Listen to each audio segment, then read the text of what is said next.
Hey there. Welcome to the Gyro Step Podcast Network, historic post-game podcast.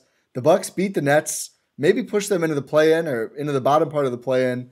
That doesn't really matter that much, though. I'm Tyler Winish. I'm joined by Rohan Kadi of the Gyro Step, Adam McGee of Win in Six, and Jordan Tresky of the Win in Six podcast, who has fastidiously, I didn't say it right, who has obsessively maybe tracked Giannis's progress toward catching and surpassing Kareem Abdul-Jabbar, known for a while of those years as Lou Alcindor, as the Bucks' all-time leading scorer.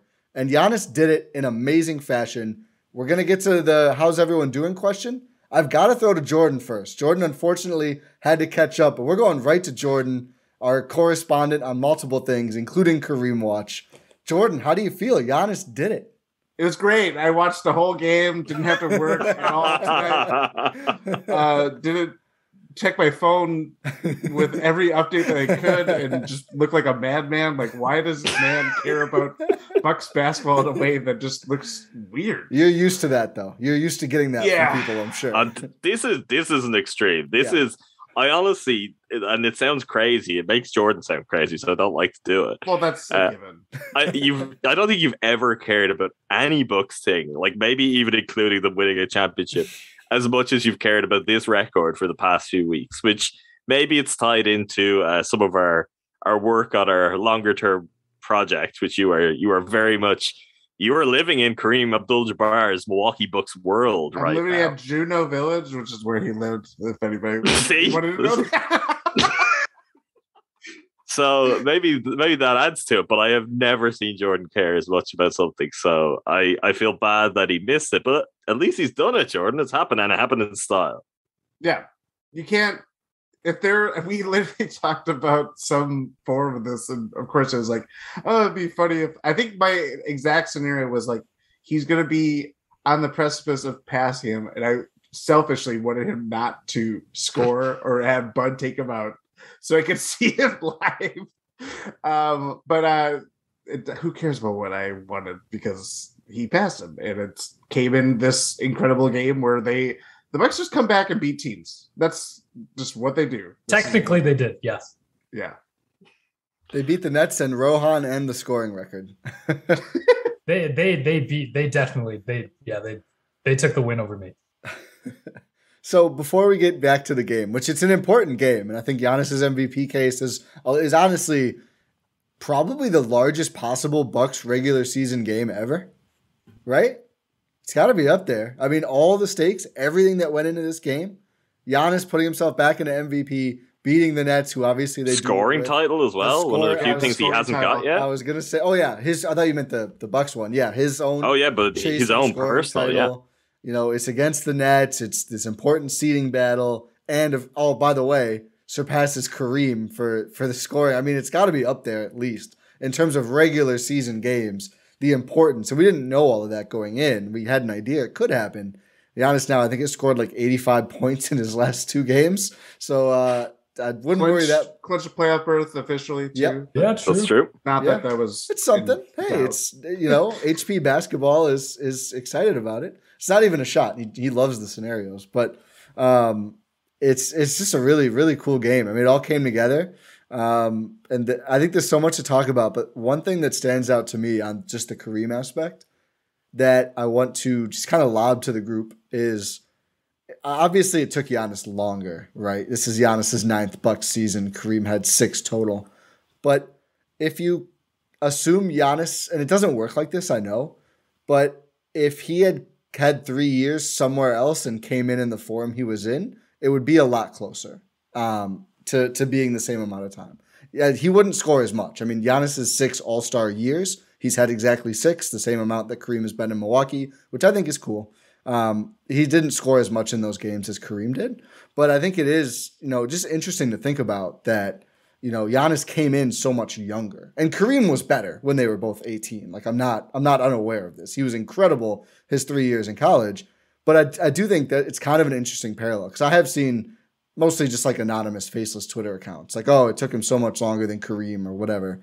And yeah, it did. Kareem was a better scorer in his prime. But I still think Giannis isn't as far off as it seems. He had to actually grow into being a mature, polished basketball player while on the team for like 3 years. And it takes some time. I mean, the fact that, I don't think you could drop someone in at 18 who would score that much. Maybe Luka, I guess, but it's incredible. But I think there's some more parallels there that are super cool to explore. Although obviously there's a lot of differences between them as well.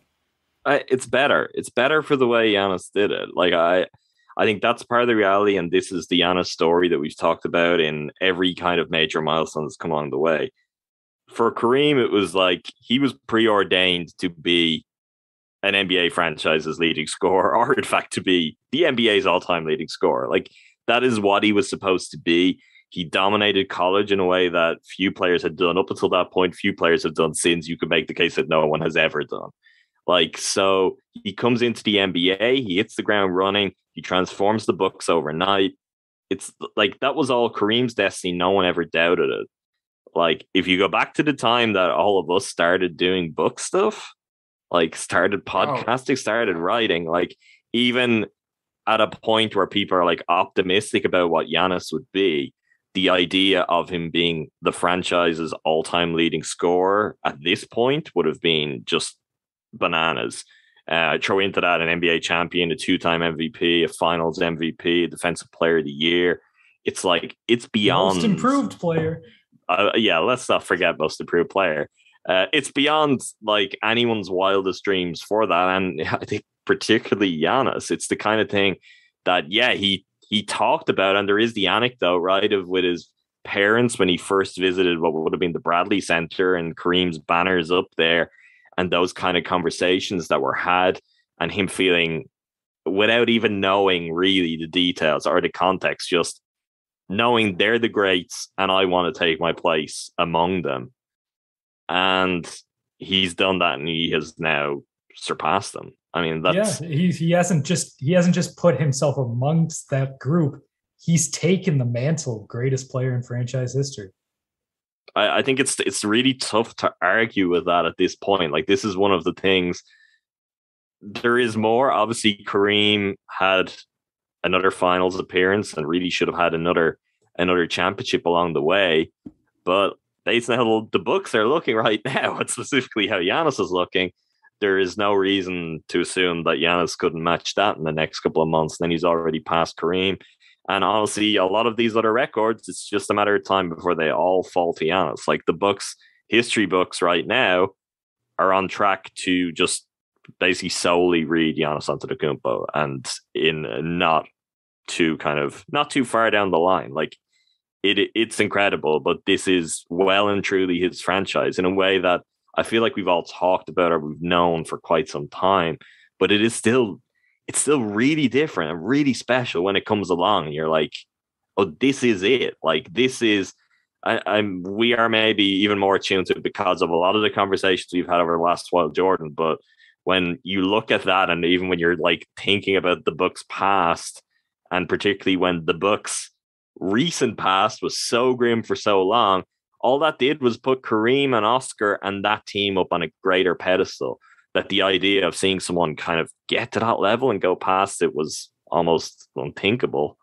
And yet here we are. And I mean, we'll get into the game and we'll talk specifics of it, but tonight was up there with like the most superhuman Giannis has looked, because he had no help for large portions of that game. The Bucks did not really show up. And some of the things he was doing were just wild. It was an absolutely unbelievable performance. Like, not just to come up with the big play to send the game to overtime, and that's how you seal it. But that whole game, like that anyone could go and watch that game, be like, this is how he did it. This is how he did it against this team, against Kevin Durant, and Kevin Durant hitting some big shots, although not having his most game. Like, you could not script it any better, except for maybe for a game where Jordan would not have been working and maybe been able to tune in. Well, that's the thing too, is that we're not that far removed from him dropping 50 in a closeout finals game. And I cannot say anything about a performance that I have not seen and compare it or anything like that. But it just feels, especially lately, where it's like he's just dropping 40 so casual all the time. And it's just he's literally averaging over 30 points a game. Yeah. Which, I mean, from the start of like winning 6, like that would have seemed unheard of. You know, we were dropping Nick Batum comparisons to Giannis' chagrin and be like, maybe he can be like that and just kind of be this, you know, super versatile. Sean player. Marion was a player who got thrown in the mix. It's like that's like best outcome. Well, he does all those things and is even better than that. So it does not. It's all out of proportion. It just, to your point of like how different it is. It's Kareem was the most polished player to come into the NBA arguably ever. Yeah, I think it was the surest thing. Like he's the greatest. LeBron is maybe the only other comparison for like arrives at that level and within the draft class. Obviously, Michael Jordan is in the mix, but that draft class we've got a whole lot more. Just the idea of coming in as a singular talent, where it's like, oh, this isn't just you're now the guy everyone wants. You're going to be one of the stars. It's like, no, you are going to literally define a generation the second you step foot in the NBA. Like that's so far you cannot get further removed from Giannis's journey. I think Kareem is the greatest winner across levels across all levels of basketball. I don't think anyone is that close. I mean, he set a New York City, small town of New York record in high school. He won, I think, 3 straight championships in college, right? Mm-hmm. Yep. And right. In his freshman year, UCLA won. He couldn't play on the team, but he led the freshman team to beat the team that won the championship in a scrimmage that year. Like, no one was, I think, a greater winner and sustained greatness for longer than Kareem. And they also banned dunking. Yeah, we talk about being dominant, right? That's the most ridiculous thing ever. Incredible. Like, and it didn't stop him. It didn't stop him. It did not stop him. If anything, he developed the shot that he became famous for. Is the key part of that. I mean, they didn't change a rule, but teams changed the way they defended him, and it made him a lot better. Banning threes for him made him better. I mean, it opened the door for him to literally break the record on a really smooth tree. Yeah, I think to a point you were making earlier, Jordan, a little bit about, you didn't watch the game, but this performance. I think we can all agree he's sustainably better now, even than he was toward the end of the playoffs. And that was the best we'd ever seen him. And I saw that take around then sometimes from people who clearly don't watch, who are like, Giannis has always been like this. People just don't watch. No, he wasn't. Like, in the playoffs, post the bad Brooklyn game, he's never been that good before. It's like all the things he did, the control he had never done that. And he's better now. Like, I never really thought this because it's Giannis and you just trust Giannis, but there's always the chance that maybe you just peak during a finals run and you play the best ball of your life and that's it. It's not the case. Like, he just keeps getting better. Did you not think that though? Did you read I don't know if I considered he's gonna get better. Like I may have thought, well, that's his peak. His peak is incredible. Maybe he can actually replicate that for a number of years and they get lots of chances to go back. And I don't know if I thought he'd get better. And we were on playback tonight, and I said it. I don't even know if you guys heard it. Playback. Yeah. It was good. It nearly broke your arm, but it was all worth it in the end. I'm broken. Jordan, we can't wait for your debut next week against the Celtics. Get in the playback. Yes. The info is in most of our Twitter bios or all of them. Maybe I will also be broken. I don't think so. I don't think so. I made a statement in a stretch in this game, though, that I'm not prepared to walk back. I don't know if I've ever seen anyone better than some of the stretches he puts together. Like, I have not seen like prime LeBron James put stretches together where you're like, there is nothing. And it's funny because it's the thing he gets criticized for when people want to throw stuff at him too. It's like, he just dribbles and dunks. It's like, yeah, he does. Sometimes he does, and no one can do anything about it. Like, other guys have done that before. And it's funny how that's become the slight on him, as opposed to being like, no one has ever dribbled and dunked like this before and may never dribble and dunk like this again, which is the thing, because he takes over games in a way that is entirely unique to him. And it just may be like that forever. And he had one of those spells tonight, and you're looking at the opponent, you're looking at the record there. You're like, this is like proper pinch yourself stuff, in spite of everything he's done, in spite of the fact we've seen him score 50 to close out an NBA championship. He's still capable of producing something where you're like, my God, like, where does this stop? They might have to change some rules yet. I don't know. They might have to change the rules for him too. I think to answer your question, I actually, by the end of Game 7, I did think he was going to be better because that was around the point after he comes back from the injury, after he hits 17 of 19 free throws. You talk about the one thing people say about him, the one legitimate critique of Giannis was the free throw problems in the playoffs. 17 of 19. I remember just being like, he can do anything. I'm just not going to bet against him. I don't care how ludicrous it sounds. Like, if he shoots 38% from 3 next year, I'll just be like, yeah, okay. Of course he is. It's fucking Giannis. Why wouldn't he? So I think during the playback as well, I remember when there was one positive Polly and 2 negative Nellies on stage when they were down 8 or 10 or whatever. And I remember they were down 11. They were down 11, and I was waving the white flag. And I thought he was going to get taken out, and Jordan would get to see him break the record. And I sorry, Jordan, but I said the same thing. Like, it's Giannis. I'm not going to bet against him. Like, he's out there. He's that locked in. And to put it in context, Jordan, I'm sure you'll watch the game eventually. But it was kind of poetic. Yeah. It was poetic the way he did it because he was just a battering ram when the Bucks couldn't do anything for the middle part of the game. Just dunk at, like, ludicrous dunks. Like, the kind of plays where a lot of games he doesn't dunk it and we all go, why doesn't he dunk it? Probably because it's exhausting, man. Like, it's so much. But he wanted it so bad. He just kept doing it over and over. And he's holding his back, his wrist, his knee. His like, rib. Maybe not great stuff for a bigger picture, but, like, it's just incredible as back. Like a... Yeah. Okay. Let's cool it down there. Let's not worry about okay, we know it's late, Rohan. But he does that all game long, basically. And to then break the record, break it, right? Yeah, he broke the record on the most beautiful step back 3. It's just like which is ridiculous. That's just left. So stupid. Like I don't know. He also then, like you mentioned, his free throw shooting in the finals. I mean, he was 15 and 19 from the line here. And he had started to go cold. He'd been 11 of 11 to start the game. Yep.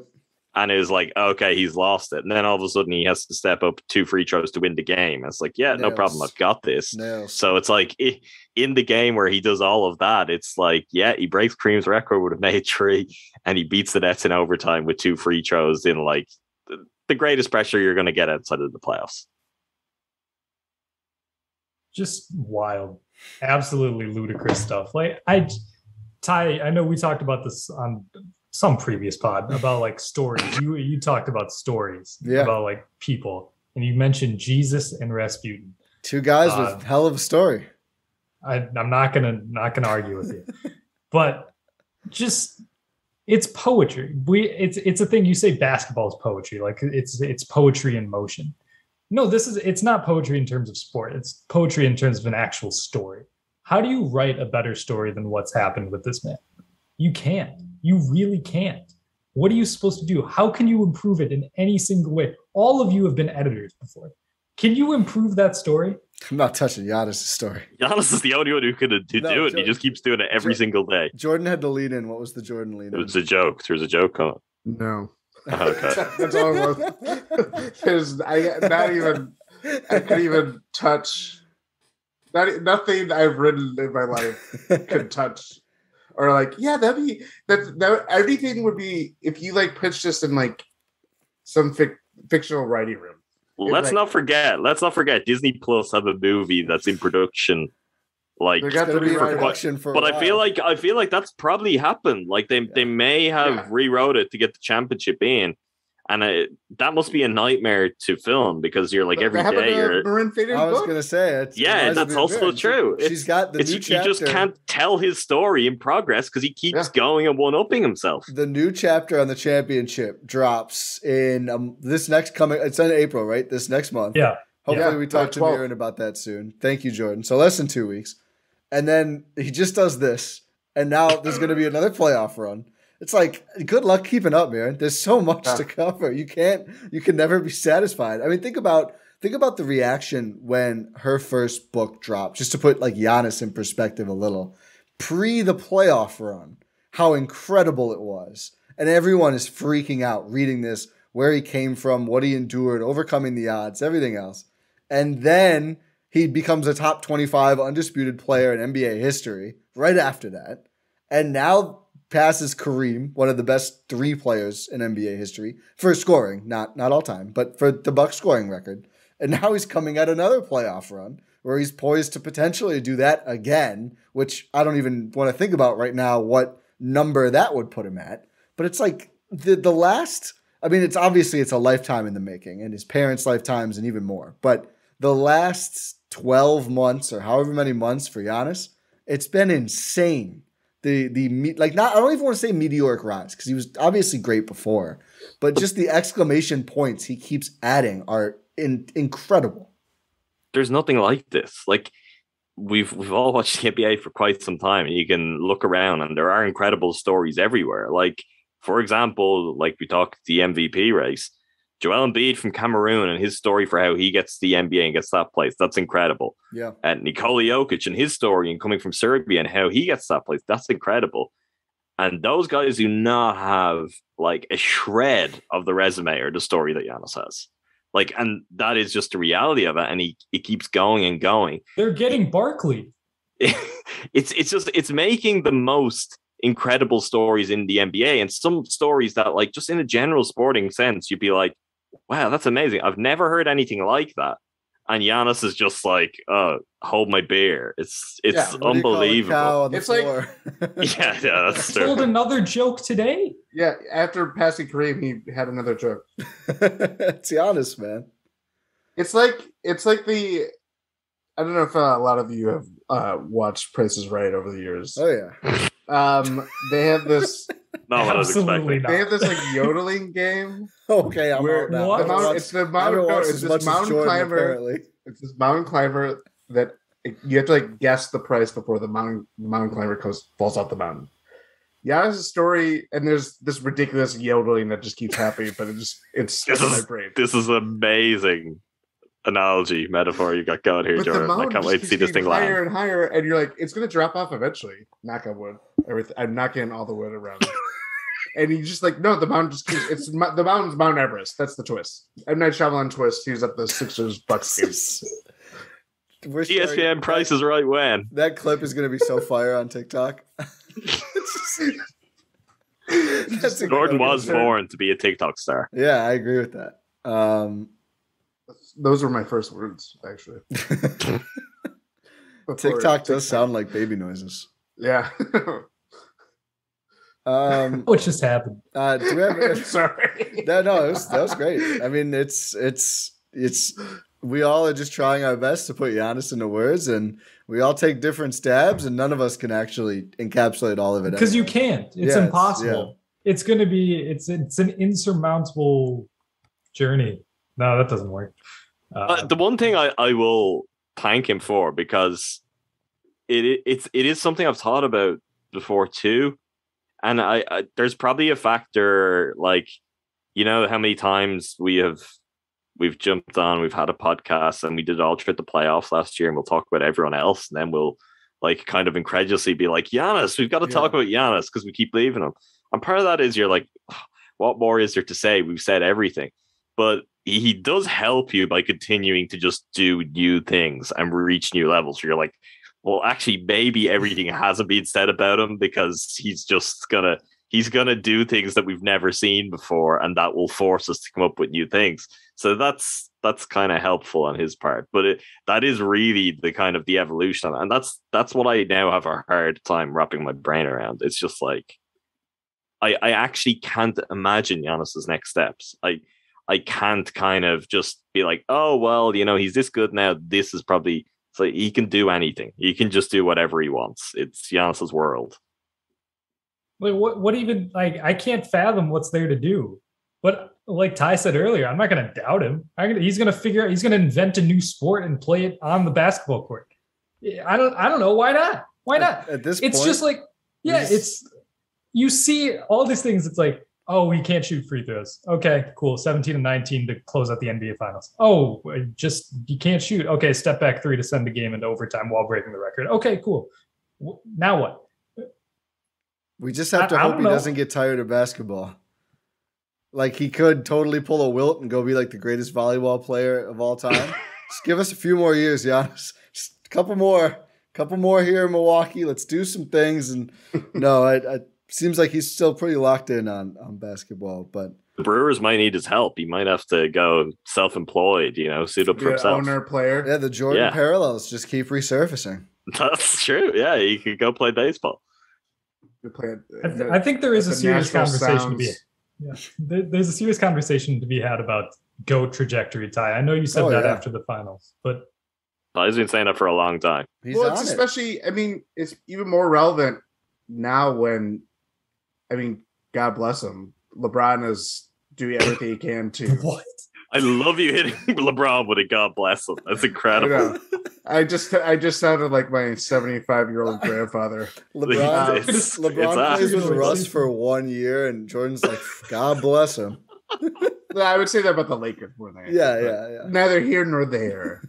But he's doing everything he can to not be a 37-year-old man or 38, whatever. 37. But 38 in December. The end of this year, it'd be 38. He's doing everything he can not to look like a 37-year-old playing basketball with the mileage that he has on his career. He's nearing on 20 years if he hasn't done so already. He's played the most minutes ever.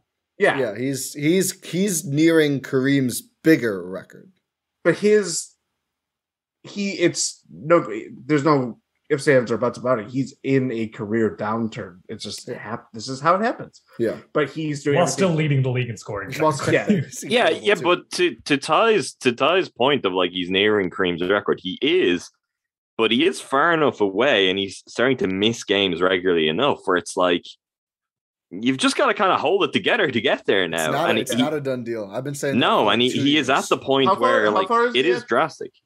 Couple thousand. He's still maybe just under that, but it's the bulk of a full season as scoring at something close to his higher level, which is that a guarantee anymore? Where is he going to be at games wise? I think that to me is the thing that I think about, and it's he's essentially hanging around because he wants to get to play catch with his kid, but it's he's 1,363 points away. It's that's not a lot in theory for LeBron James, but for 38-year-old LeBron James, that's one, it takes being healthy, and he's increasingly less healthy than he ever has been in his career, because that's what happens when you get to that age. What was the number, Rohan? 13863. He has, in the last 4 years, done 1,500, just under 1,700, 1,100, and 1,650. So, I'd expect. I'm not saying he won't get it. He will get it. He might get it. But he's not gonna smash that record. By the time he finishes playing, I don't think it's gonna be oh, look, LeBron is 4,000 points past Kareem. It's this. It's getting pretty. It's getting close. It's very different than it's ever been. 1,383 to be clear. Not 1,3863. That's a lot more. That's. Did you say that? Did I say that? I said that. Ron, yeah. It's late. It's okay. You've been broken. It's insane that Jordan is fifth on this list, and he only played. Michael Jordan, to be clear, in 15 seasons, and 2 of them were the Wizards years. That's wild to be fifth with basically 13 prime years. 1 3/4 he didn't play at would probably be his peak. Well, also 2 of the 13 Bulls seasons he barely played because of injury. Yeah, that's one right. was 18 games and one was 17 games. So he had 11 full Bulls seasons and then the Wizards years, and he's fifth all time. The guy could score. That was the thing. I was going to break this up because I had this in my phone for a Yeah, I was thinking you probably have some materials ready for this occasion. Okay, so it took 120 games for Kareem to surpass Johnny Mack as the Bucks' all-time leading scorer in 1971. Specific date, January 4th, 1971. So he hit 3,545 points that night. It took Giannis 266 games to reach that same point mark in December 23rd, 2016. So he scored. That's the thing. And to your point of what we were talking about earlier, all this scoring explosion has largely happened in the last 5 to 6 years. He's just he's on this exponential growth curve that is just almost unparalleled in NBA history. But it is jam-packed within the window of him becoming an all-star, most improved player to maybe the best player of the NBA and might be winning his third MVP campaign. I don't know. We'll see. But like that's what's even more remarkable about this is that it just like happened. It feels like it's happened both gradually and just like a flicking or snapping my finger. You mentioned HP basketball about or HP. Yeah, but HP basketball's the handle, right? Matt Moore's handle. So. Yeah, right. Yeah, it is. It's just again, it's late, so I'm now doubting myself. But he had a tweet earlier that like I know this, but it made me kind of double take because you think about it. He put up screenshots of it was like Giannis's last 4 years from Basketball Reference. Below that, you've got the career numbers, and we're at a point now where when you see Giannis's career average is like 20.1 points per game, that seems so insane because it's so long ago that he was anywhere like that. But it does, again, it speaks to the journey. It speaks to how hard it was from early on and just the absolute kind of lift off he's had since. Like he's just been like a runaway train in the past few years and may continue to. Like that's we talk about Giannis and where he'll fall and kind of whether he's GOAT trajectory or whatever we want to put it in terms of greatest player of all time. But he is also going to be a really interesting case when all said and done, and knock on wood, hopefully he has a long and healthy career. But like, what does Giannis look like in terms of the all-time scorers, considering like most of the guys who kind of make that company, he will have given like a 3-year head start to on the way that goes. But at this point, when all of a sudden it's like, oh, he might have 25 to 30, 40 point games a season, which just doesn't seem improbable. 50. Like you just Bucks. I want to say that's maybe the one thing where it's like too far, but who knows? Who knows what Giannis has ever got cooked up? To quickly put Jordan's comment about his exponential growth in perspective, and this is another one of those things that we all know, but it still sounds so insane. He improved on his points and rebounds per game every year for his first 7 seasons, and his points, rebounds, and field goal percentage every year for the first 6 seasons, and points, rebounds, assists, field goal percentage for 4 years, then a downturn, then it went back up to higher than ever before. Like 7 years of points and rebounds going up, and 6 with the field goal percentage thrown in there too. And now it's like you just reach a point. I mean, now he is scoring more than ever before, but you just reach a point where there's going to be some variation in there. It can't keep going up forever. But I do think he has pretty much gotten, maybe not significantly, but measurably better every year in some sense, in some really meaningful sense. It's just wild. But in terms of the scoring record, he'd have to age like Kareem. I mean, he'd have to. He'd have to be out there for 7 years, just like jogging up and down and hook shots or whatever else he wants to do. Who knows what he'd look like then? But it's such an incredible record. It's so wild that LeBron is knocking on the door. But yeah, it's that's another level. But I think this is still a pretty good start for Giannis. Even he himself is charting his own growth. This is via Nick Friedel, post-game comments. Giannis winking when asked what it meant to become the Bucks' all-time leading scorer. It's good because I'm changing the narrative. I don't want to be the guy that only dunks and runs. I can make a 3. Fuck yeah. I love it. Incredible. I thought he wasn't paying attention to any narratives. I'm not sure how. Of course, that was of course BS from the moment he's yeah. Of so you was on top of the JJ Redick news today. That and also like the hurt narrative. I think it was Eric Name's piece a couple of weeks ago, right? He had a sit down with him or something like that. Yeah. And he talked about, or no, not Eric Name. Sam Amick. Sam Amick. Yes, thank you. Talking about how his knee and just like how, I mean, we all probably felt it at the time, but it was like a house of cards, like during the first couple of games of the finals and everything like that. It was a torn PCL. Like yeah. And then Bud was being asked questions about his knee, like again today before the game, and it's like, what's like, yeah, it's just like it always is. It's like it's something we manage and we trust him, and he's incredible, and we keep a close eye on it. But yeah, it's something that has been the case in my entire time here, and it predates Bud too. So yes. Imagine if he had 2 knees. How many do you think he has? What? I thought you were saying he has 3 or 4. I don't know. He has bionic He's got knees. 2. He's still got 2, Rohan. Okay, imagine if he had 2 100% knees. Oh, okay, yeah. Is this guy the doctor? I'm concerned. I'm glad though. You're right, Adam. We always did that. Oh, we should probably talk about Giannis. I'm glad we got. Oh, we did him real minutes. this time. Yeah. Straight. He deserves a lot more, and he'll get them. I feel like all of my Giannis, whenever I write about him, like on the Bucks stock market or whatever on Substack, I always end up saying like, "Hey, don't take this for granted." And it's not ever forced. It's like I literally just feel like that every time we watch. You're kind of reminding yourself too. Yeah, like seriously. anytime you say that, it's a reminder to yourself. To myself. Yeah. It's you have to appreciate the moment you live in. You know, you can always look to it's like what Giannis said about his humility quote. Yeah. It's what did he say exactly? It's like thinking back to your past. That's your ego. Ego. None of us are as wise as Giannis is. I think I'd get this if it was like not quite as late. But yeah, everyone knows the quote. The general point I'm trying to make here is you have to be able to appreciate the moment. Yeah. If you look back to the past and recognize, oh, but this guy did this guy did this, you're not appreciating what's currently in front of you.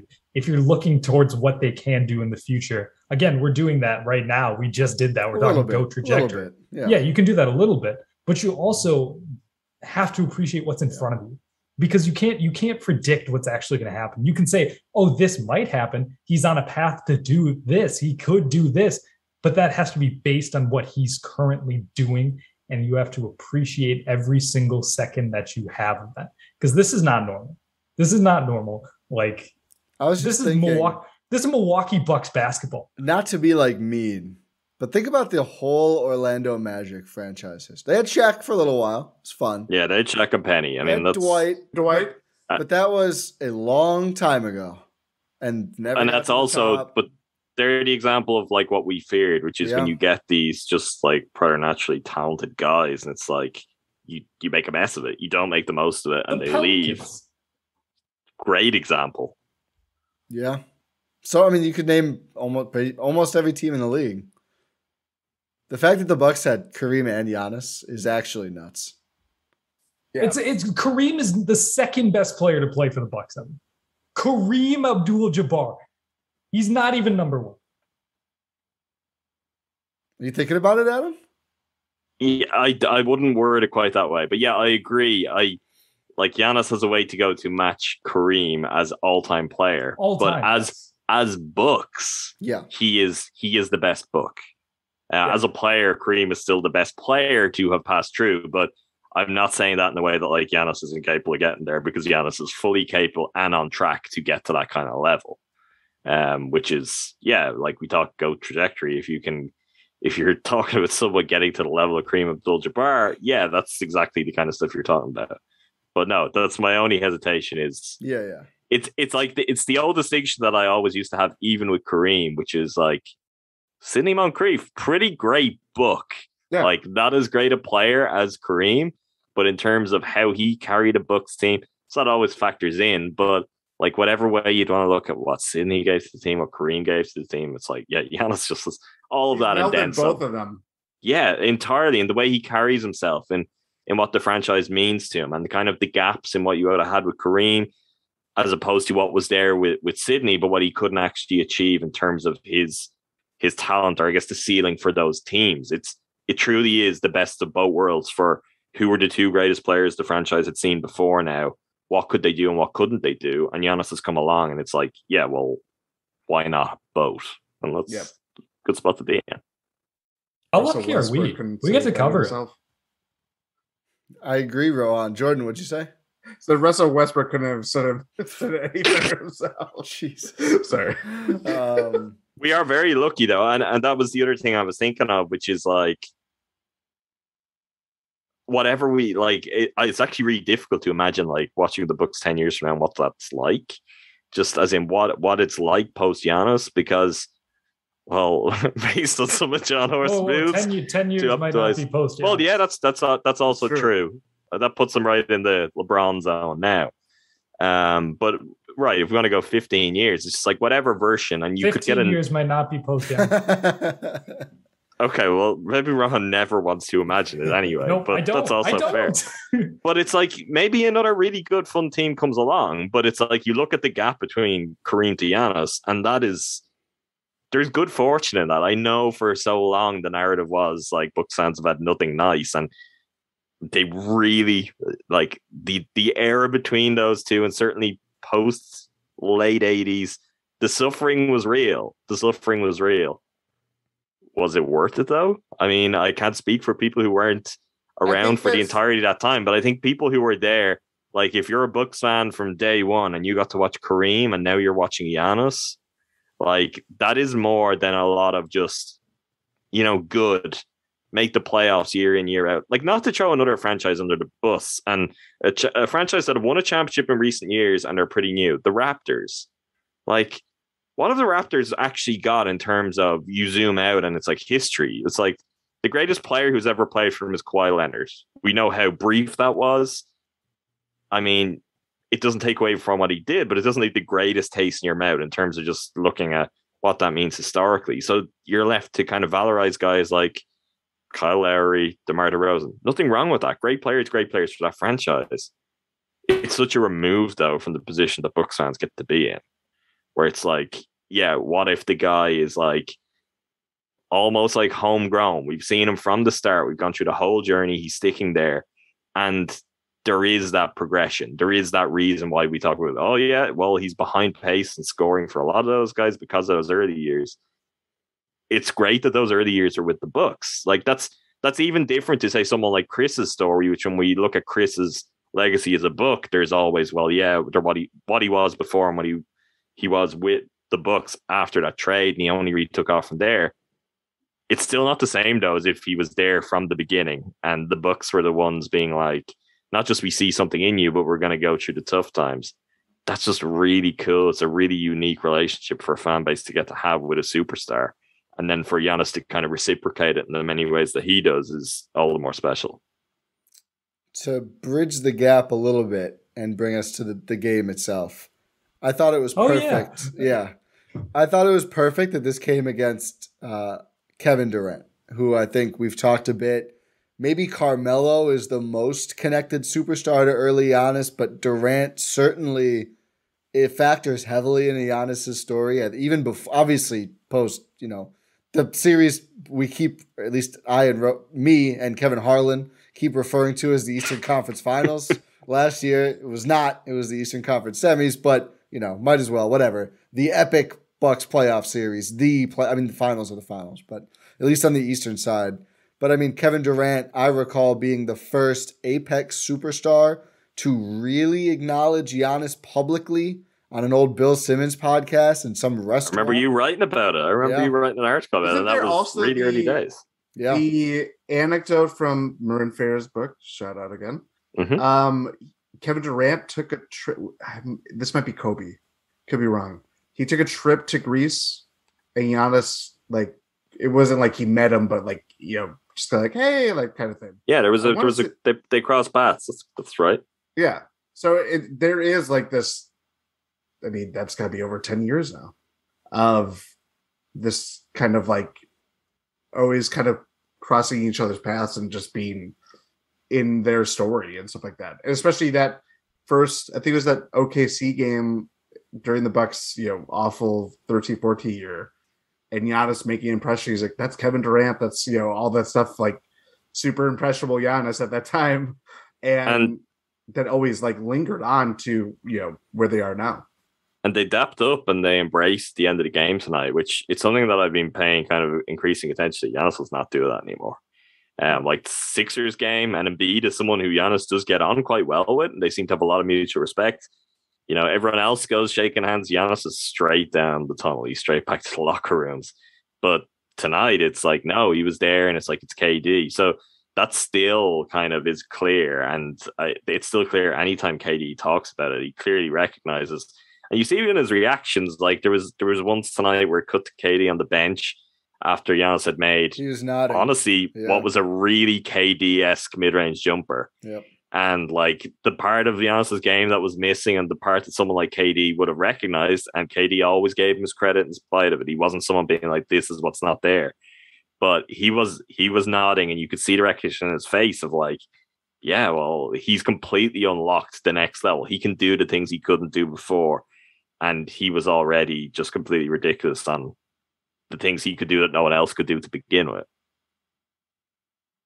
Yeah, I think there's a lot of mutual respect there from both sides, and I think KD did just have that kind of look and air of like, oh, Jesus, like again with this. I mean, the way Giannis has helped defense at the last possession of regulation, that I think maybe KD had a shot there to put it away too, but it's just like KD's got it. I know Nick Wright had a tweet.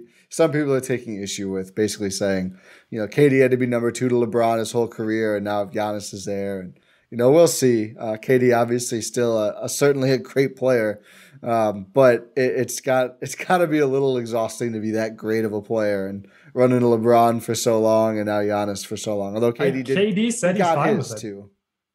KD said he's fine with it. He quote tweeted that. He also beat LeBron in 2 straight finals. Yeah. He got his over LeBron. He got his. He got his. What he wanted. Yeah, I don't think anyone's going to look back and go, "Oh, Kevin Durant, number 1 beta." Like Kevin Durant was freaking incredible, but actually his actual words were, "Don't feel bad for the god. Life has been incredible, little Nicky," and then a smiling emoji.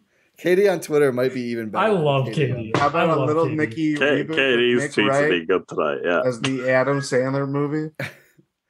Then Nick said, "If honest question before bed, if KD is a god, then what does that make Giannis?" And then KD quote tweets that and says, "A god, just like you are, but you rather be a peasant." He'll be so confusing when he ethers you. I love it. I love KD. It's very much like emoji. Yeah. That's KD's entire vibe. The thing with KD though, when you get a game like that tonight, and obviously some of the shots he then started to hit even late, and we were all watching along together, and we're like, "Oh shit, here it goes again." And he has that effect, right? And like in the very strong possibility that the Bucks and Nets feature in the playoffs. We're going to go through that again, possibly for a whole series. Buckle up, Rohan. But that's going to be the last time you guys hear from me. But the thing with that is the way we feel about KD. Like, I'm assuming KD and Nets fans feel that even more so about Giannis, because they're going through all of that except Giannis is winning. Like we're kind of feeling that with KD, and the Bucks are actually coming out on top in those battles. The Nets aren't right now. It doesn't mean that can't 5 change. Straight games against KD. Like, that's a big deal. I guess, yeah. Did he not play in the loss? I don't know. Or did KD not play in that game? I don't think he did. I thought they both played in that game. I'm going to double check, though. Maybe they didn't. But regardless, is Nets Bucks the real Bucks rivalry right now? We talk about rivalries a lot. You don't think so, Jordan? I think it's Heat. No. Heat? No. I think it is. But Bucks Heat hasn't been a rivalry yet. No, it was. It's how there. You've had 2 one-sided series. I mean, to me, that doesn't make a rivalry. We got a 7-game classic. I think Bucks are up there though too. There's a lot of playoff history with the Bucks Celtics. Celtics, I agree. And if the Bucks get the Celtics and have a real series this year, well, no, more so. I mean, you've got Horford, Tatum, Brown, guys like that. Yeah, they had the same back and forth, I suppose, as the Heat in some ways. Like, I would put the Celtics ahead of the Heat, and particularly if the Celtics. Heat, I just think.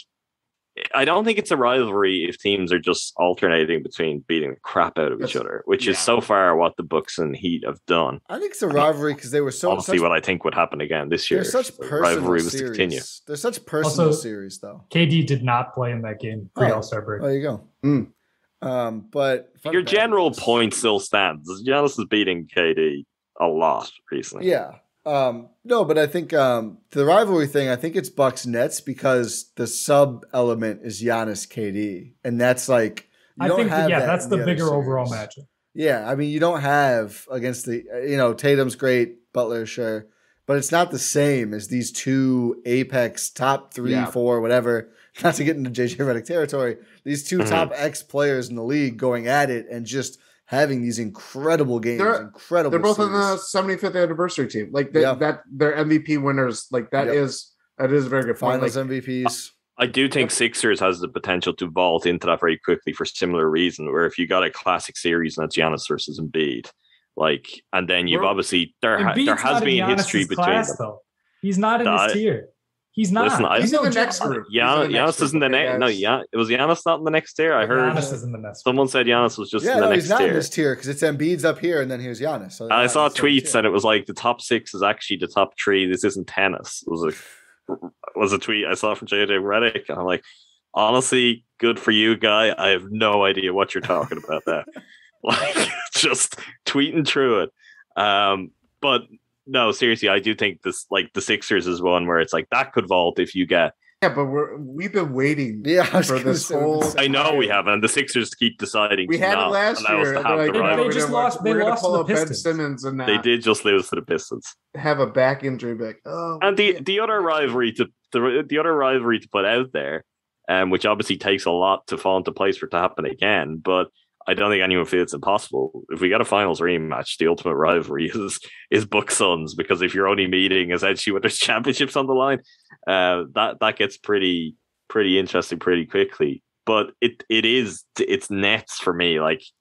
I get the idea of the Heat, and we always, one way or another, Heat games they occupy a lot of our brains. Yeah, and for quite a few years going back to we feel it on social media before. It's just that thing I'm even talking about, which is obviously the Bucks blowing the Heat out last year, and then the bubble, the Heat doing similar to the Bucks. That goes back further too, when the Heat just used to routinely do that to the Bucks under Kidd, even Bud's first couple of years, where it was very largely tied to Giannis couldn't figure out the Heat's defense up until a certain point, which we know that is long since dead. There isn't something that's going to cause that level of difficulty.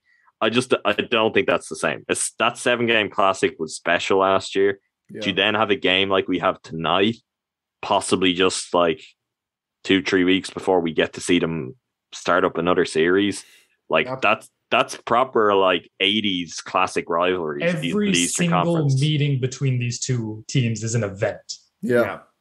It's a rival. And even Ron, to your you were screaming like a lunatic for most of our playback tonight. I don't know what you're talking about. First quarter, asking what was happening. 5-point game.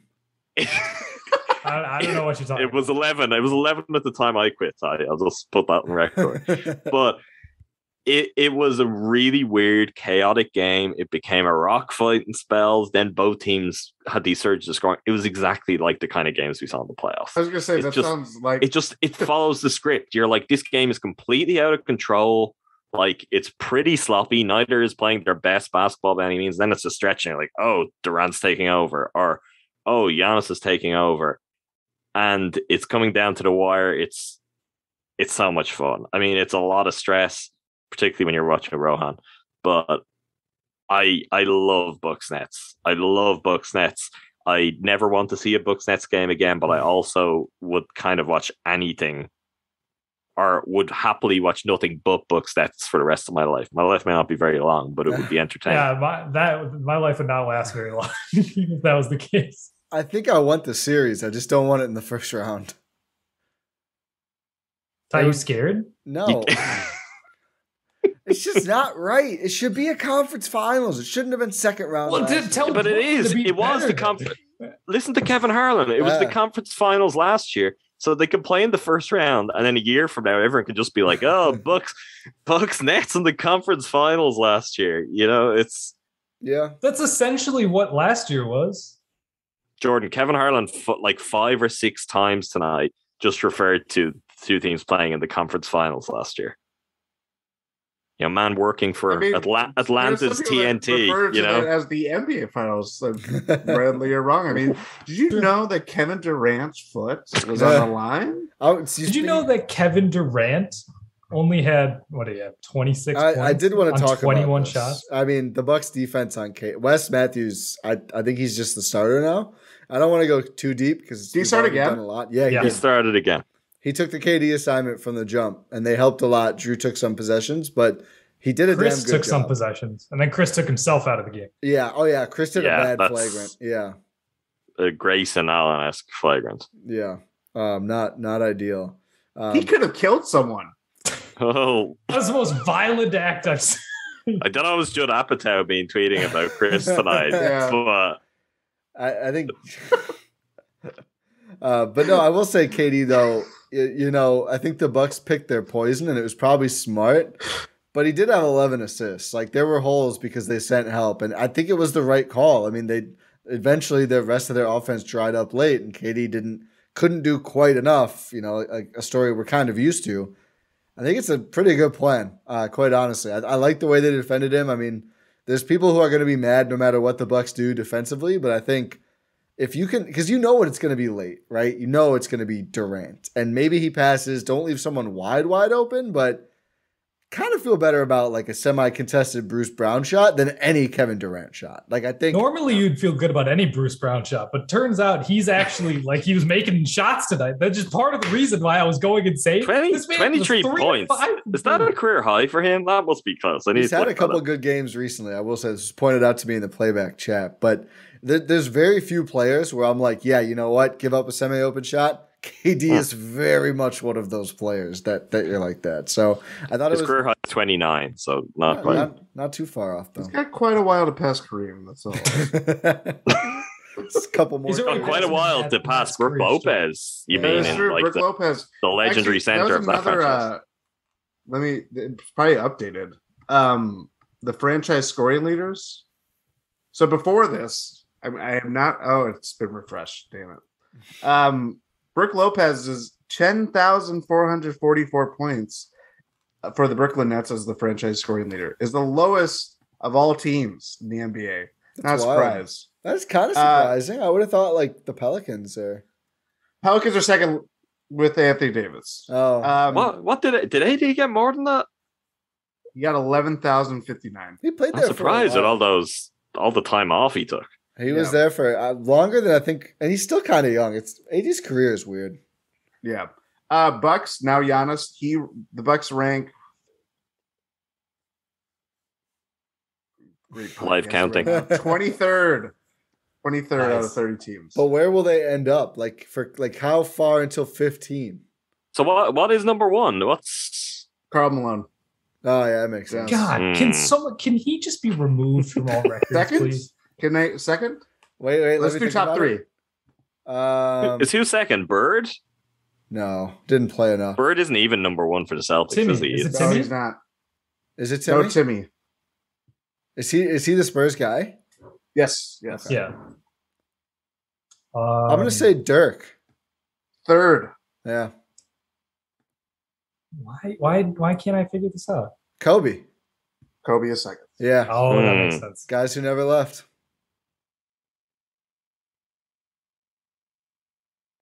But what's 15? Like how far is Giannis from moving the Bucks up the list? He'll probably move up pretty quickly from here. Yeah. You would think there's got to be some bunching up. I mean, there's only so many guys who scored that many points for one team. Probably not very And many. even that Ironically, many. it's the Heat. Dwayne Wade.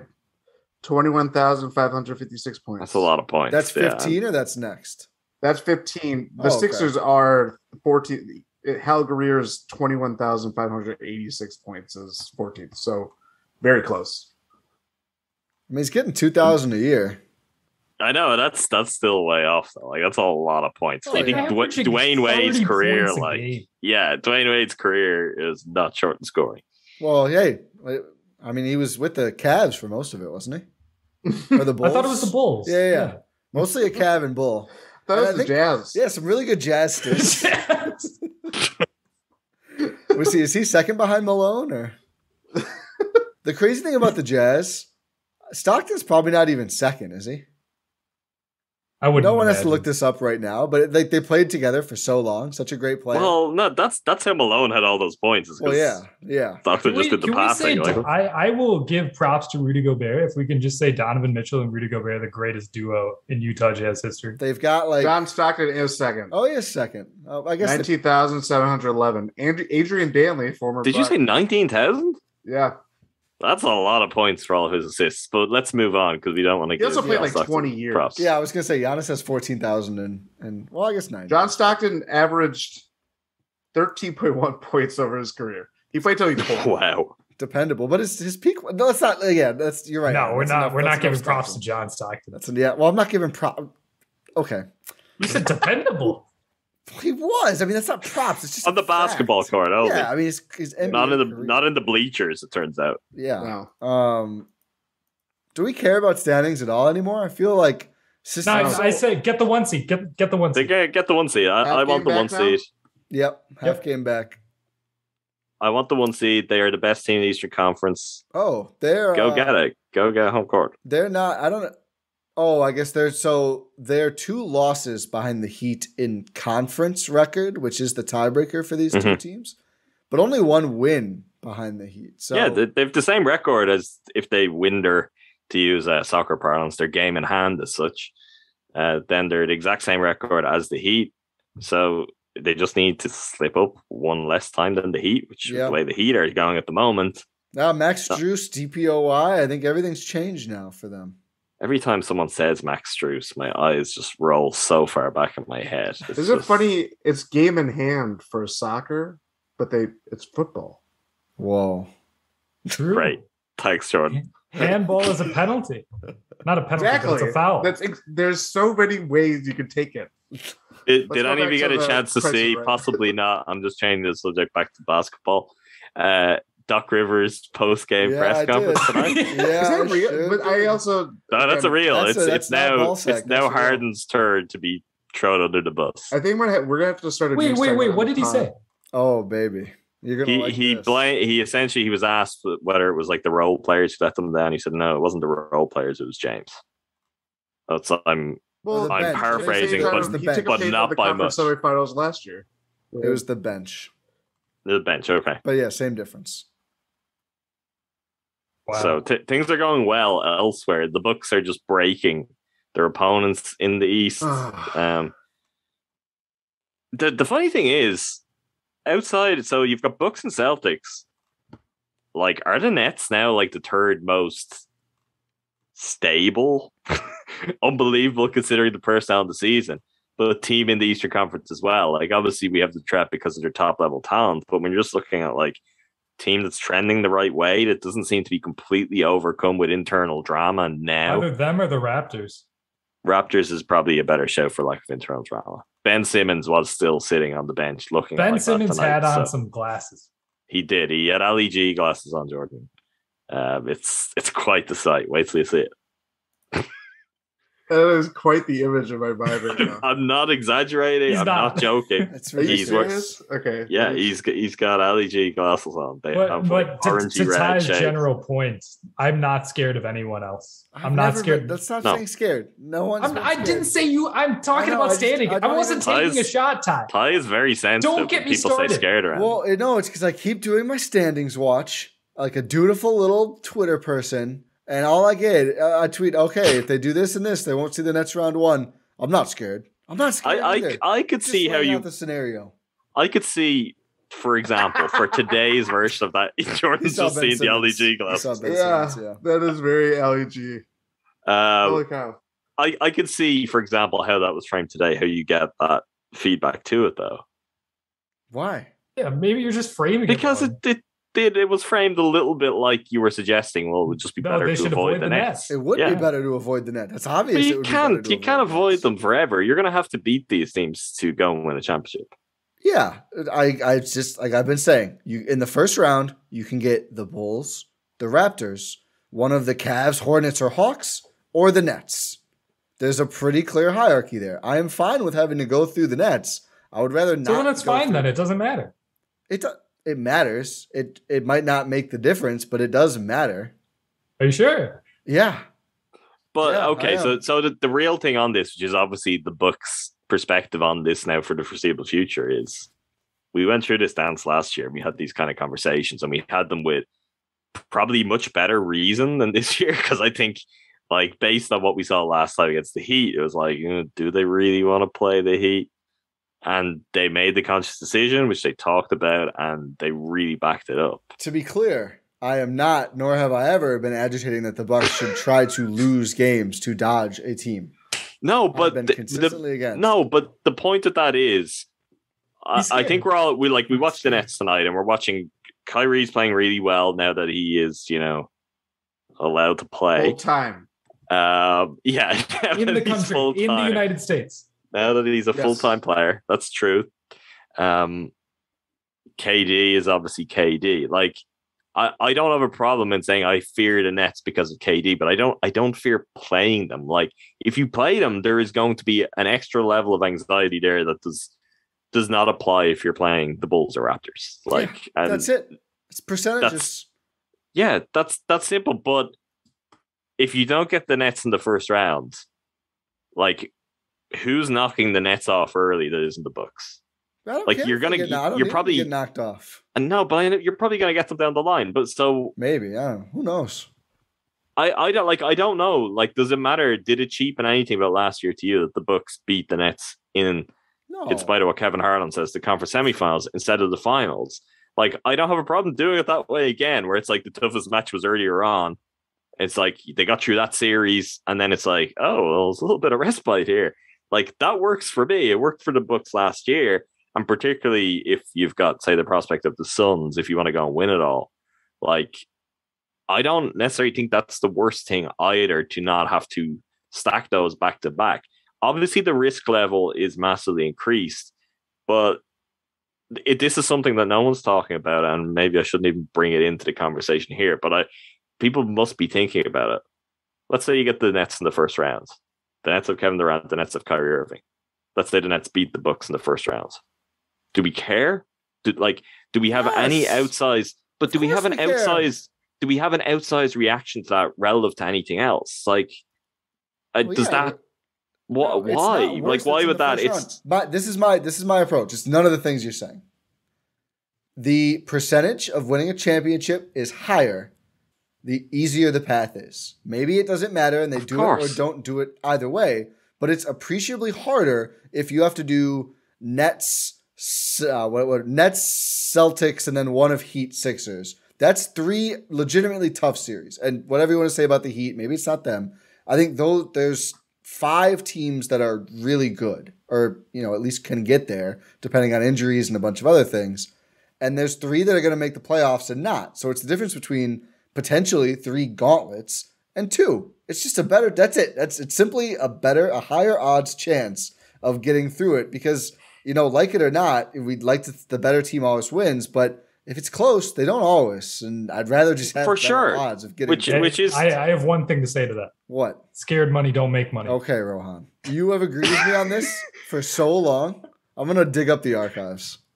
My only point to that is you're 100% right, but that does not mean the team that actually goes on, if not to win the championship, at least to emerge from the East, will not have had to do that this year. Like, there's a very good chance. It's just the way the East is. There are multiple good teams. It's unfamiliar territory, but it's like, yeah, there could well be a gauntlet. The Nets could still be the toughest part of that in my mind. They're right there, particularly with the way some of those other teams are trending. If that ends up first and you beat them, that's fine. To my other point, it's like, the Nets are the Nets, and if we're giving the Nets a certain level of respect, or if we feel Kyrie and KD deserve that, like, whether you play them in the first round or the conference finals, that could be the toughest series you'll face in the entire playoffs. Like, that's a really interesting dynamic that I think brings about like a potential existential crisis where people are like, no, we don't want to see them in the first round because we don't want to go out in the first round as champs. If you go out in the first round though, and it's like you lose a 7-game series to the Nets. Does it change anything? Does it mean you can't come back next year with the same group and actually go win a championship? I don't think so. Like, I think there's a lot of stuff that it's tied up in what we've seen, what we could see next year. And it's an uncomfortable prospect. But the flip side of it is, a couple of years ago, we saw the Bucks not play very well. It was the bubble, right? Bubble. Massive asterisk. That championship doesn't even count for the team that won it. Half a banner, as I said on our podcast the other day, Jordan. But the Bucks struggled against the Magic. Eventually got past that, and they were not in any kind of shape. It doesn't mean that's always necessarily the way, but we've also seen in previous years when they get the Pistons, like what do you achieve by blowing the doors off the Pistons for 4 games? Blake Griffin. It's like it's not even games. the playoffs. We saw a completely different thing last year. They were motivated from game one, had to be locked in. This was a team they wanted revenge on. You couldn't take it for granted. They took care of business. That put them in the best position to play the Nets, and you go from there. It doesn't have to happen that way. I understand your logic, but I just think my way of thinking about it is completely reframed by how the Bucks did it last year. And with the Eastern Conference getting tougher, I think it's more valid than ever to just not really worry about that and trust in the Bucks. This is the NBA. The Bucks are right now clear best team in the Eastern Conference, right there with the Suns, although their records are very different. That's my view on it.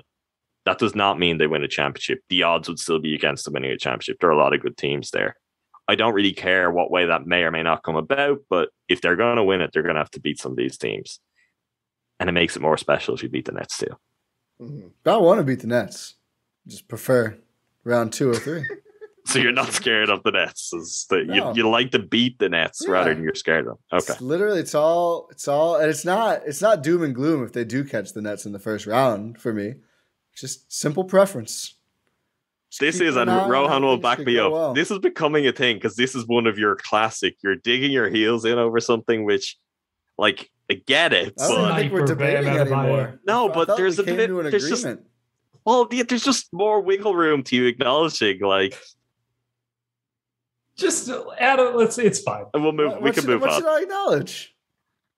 No, you're very much tied to the whole odd side of it. I don't think that is as simple as you're making out, because that is not how odds work, and these are dynamic series and things will change over the course of the playoffs. So laying out, well, you could play that team and that's not how it works. You're playing with certainties because you're playing with certainties prior and posterior distributions. You make your posterior distribution based off your prior. What you can use as many words as you want. It's easier to win a championship if you play the Cavs in the first round versus the Nets.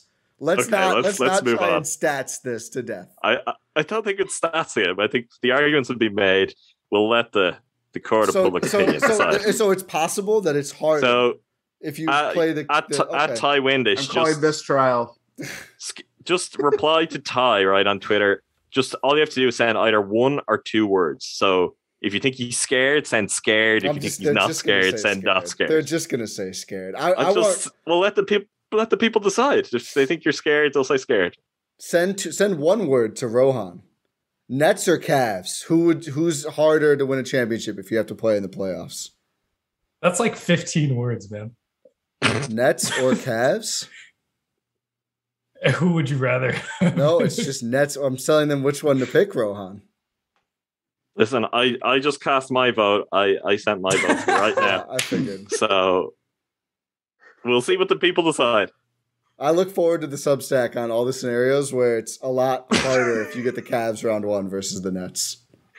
But do we want to talk about anything else with the game? It's a pretty fun game. Parts of it. I've really enjoyed this podcast, I've got to say. I mean, Wes was good. Yeah, I think he's going to start. I just think he's the starter now. I mean, I don't want to belabor it. Chris was buns, man. Yeah. He was crucial Buns to them being in the game. It was too strong. It buns for Chris, that's for sure. No. He had important stretches. Overall, it was not a good game for Chris Middleton, but he did have good stretches. I mean, they were out of the game without him actually scoring. It was a bad something Chris no one game, else to could be do. fair. I mean, they were out of the game when he played. They lost his minutes by 8. Is it past Ty's bedtime? We'll top it there. Is Ty cranky? No, I can't. He's 4 Ty, a -8 takes into account the entirety of the minutes played, which is what we're saying is he had a bad game. However, I'm well aware. What? This dude. We're saying that during that entirety of those minutes. I know what you're saying. You don't need to explain to me your take. So Chris Middleton had 16, right? 16 points. I'm right in saying that? 16 Ty, right? You got that? No. So they were -8. What does that They're mean? -8. It means 16, right? Okay. He scored 16 points. Yep. They were -8. If he didn't score those 16 points, if he missed all those shots, the Bucks wouldn't have been in the game. Are you taking the priors into account? Ted, you know what a prior distribution is? No. But are you taking it into account? I'm just going to say yes and power on because you just told me you don't know what it is, so you won't be able to dispute that. So yes, I am taking that into account. My point is, and only this is a general, and this kind of feeds back to if we want to take it out of what's descending into multiple, arguments about semantics, really. It brings it back to just how good Giannis was because no one else was scoring. So when Chris was scoring anything, that was really important. Chris then went on to make maybe the worst decision I've seen him make in his career as a Milwaukee Buck. It was just absolutely brain dead. That fell. We won't relitigate that one time because I know we already have done that one live. But it was, to me, it was a clear flagrant 2, and he got ejected. And yeah, the Bucks picked up from there, which I think the interesting thing on that is Drew was buns up until that point, and then he had to step up, and he did.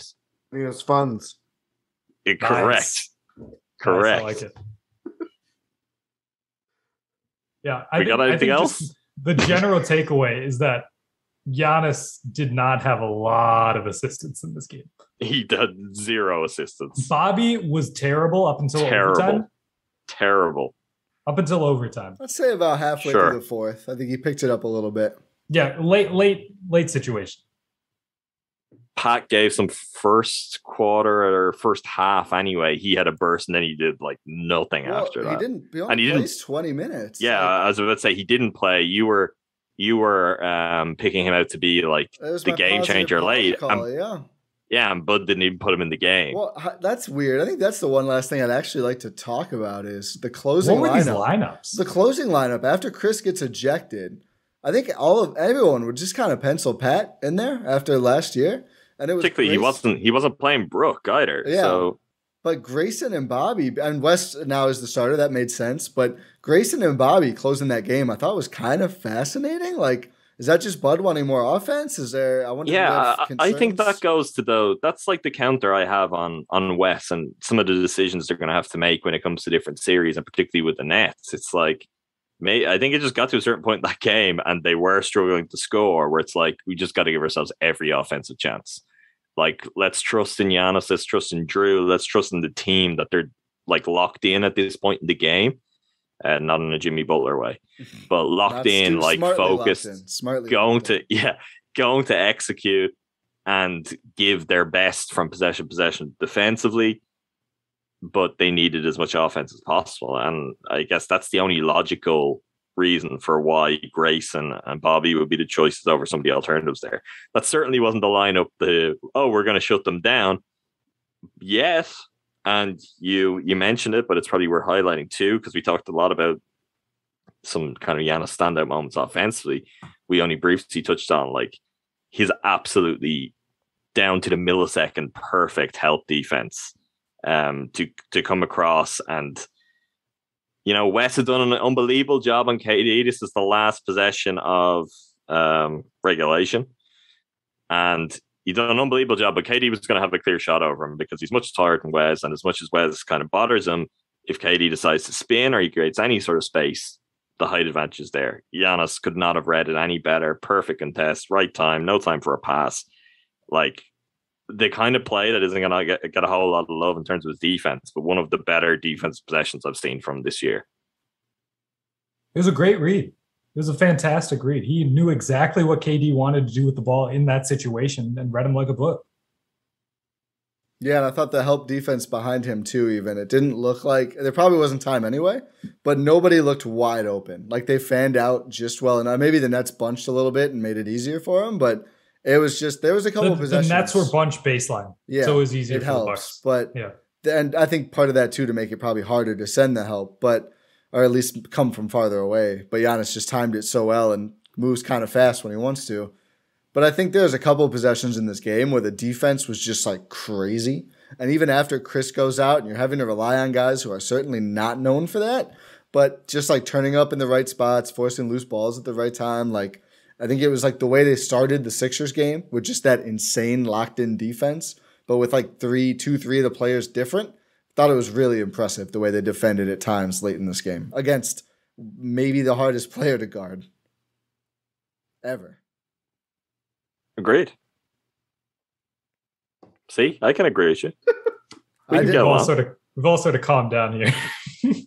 I'm just afraid to say anything that sparks like a next wave of disagreement. Jordan, do you have any feisty takes that'll get Ty going? I mean, it was a wonderful game. What can you say? Bucks coming back. You know what I'm excited for? I'm excited for Point Thanasis tomorrow. Yeah. No kidding. Well, Chris should be pretty rested. No one's playing in this game tomorrow. Not for the last 2 games. Well, Clippers played tonight too, right? Yes, they did. They also went to overtime, but they lost. To the Bulls, I believe. The Bulls came back. Both teams are going to be... I guess Chris can play tomorrow. He'll be fresher than most. Rested. He did still. Brooke only played 21 minutes. Interviewed Chris after the game, which I thought was hilarious. Really? Yeah. Don't you have to leave? Yeah, exactly. Did he come back out on the floor? He came back on the court. Why would they get him? That's so weird. It's not like Giannis is going to do it. Well, maybe pick someone who finished the game.